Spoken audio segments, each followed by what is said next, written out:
Hi everybody, it's Miss Judy. I'm gonna do a video today with a card called the Waterfall Card. I got the idea and the video from Love That Bug. Her channel is really good. She's a great teacher, and I scrap lifted or card lifted her idea. I'll be using two stamps from Close to My Heart.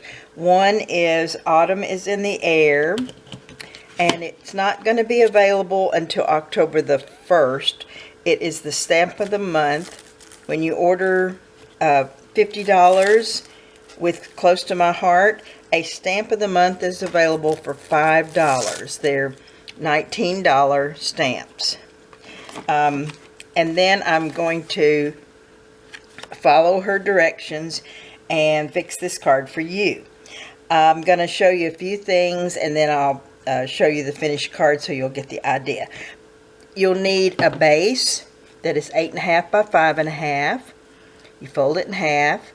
Then you'll need a mat for the outside and a mat for the inside. Those are 5 by 5 1/4, excuse me, by 4. I'll tell you about the pieces for the waterfall mechanism in just a minute. But what I'm going to do is randomly stamp using the Stamp of the Month stamp set for October the front of the card with some leaves. And I'm using toffee ink from Close to My Heart. I've already stamped two different leaves, and I've got one leaf left, and I'll show you how I randomly stamp for that. Which is just as the word implicates, random. You can just stamp anywhere on your page that you want to. You can have them falling off the page if you want to. You can have them completely on the page if you want to. But you just kind of fill your sheet that you're working with the stamps at a random pace. I'm through with that. Put my ink up. Now I'll put my stamp up. I'll clean it off in a little bit, and then I will put a design of some kind in the middle, in the inside. The pieces for the mechanism, you'll need a strip that is 2 by 9, and you will score at 2, 2 3/4, 3 1/2, and 4 1/4, and I've already done that. You need a band for the front of the card, which is 1 inch by 1 and by 4, and just a little over 1/16, I'm calling it. Then you will need your square pieces. You'll need 4 of a base, or any color you want, and 4 that are 1/8 of an inch smaller. So we have 4 1/2. Squares that are 2 by 2, 4 of those. Squares that are 1 7/8 by 1 7/8, 4 of those.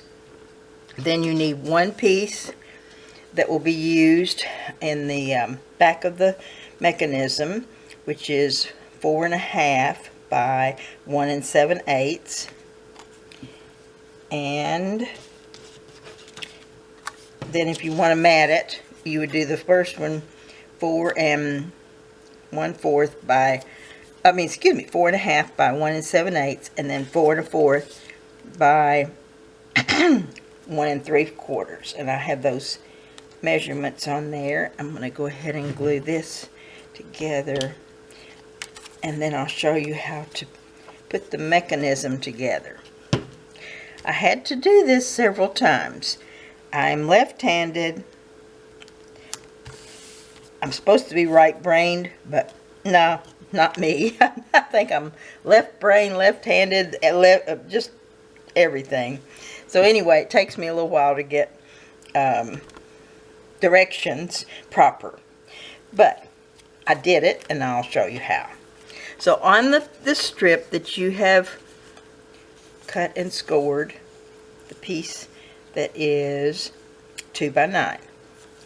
What I did was write down where I needed to put glue on that piece.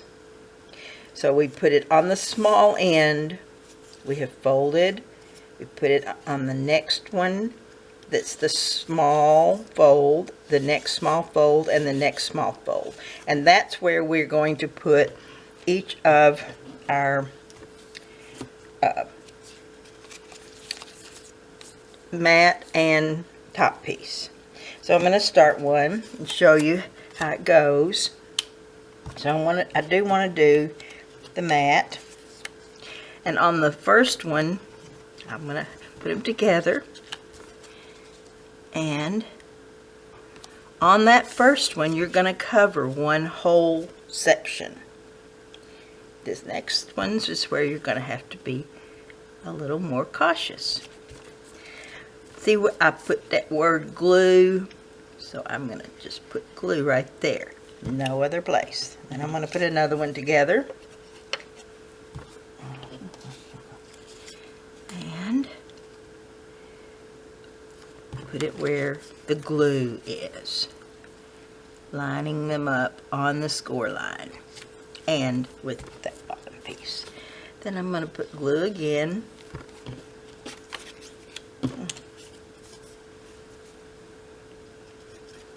Glue these two together. And glue right there. Then I have one more section